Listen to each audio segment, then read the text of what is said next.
來看花蓮這萬里溪的水頭，出現一個崩山潭。林保署花蓮分署今日緊急申請空勤總隊支援空中勘查，初步發現這崩落來面積大約是45公頃，上蓋最濟的這個水量呢，可能來到600萬立方公尺。那陣這個水呢下落來，對水尾蔓延鳳林，將有可能造成嚴重影響。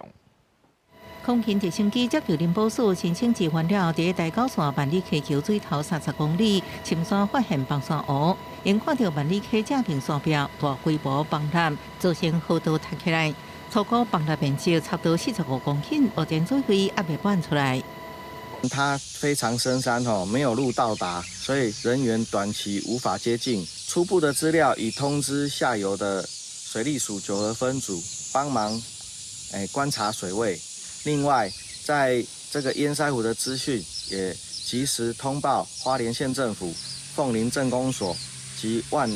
榮鄉公所。初步估算，這崩山湖上大蓄水量可能有600萬立方公尺，那以後水滿出來，可能影響水尾萬榮鄉、萬榮村、鳳林鎮、新正里、長橋里等聚落，可能工作是真緊張。那我們現在立刻已經針對我們應變中心進行3級強化開設，請林保署這邊盡快根據航照的資訊來確定我們的那個警戒區的範圍。現在目前萬榮戶不到1000人了，如果說要撤的話，這不是公所能力所及啊，那還是要請中央協助我們幫忙。雖然這崩山湖才多出現蓄水量，也無達到警戒，不過下邊的居民攏希望相關單位趕緊清掉，因為有前車之鑑啊，光復去年的事情。我們現在聽到堰塞有3個字，大家都怕。應該要先讓它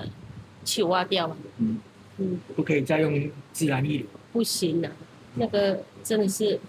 無法想象的。花蓮分署強調，空調完成後，愛製作上新地形資料，才能進一步分析壩體結構、蓄水量加暗藏的風險。同時，要繼續監測水位變化，及時通報各級在海應變單位，提醒民眾最近避免進入萬里溪溪埔、甲周邊河道活動，隨時注意官方發布的防災資訊。記者綜合報道。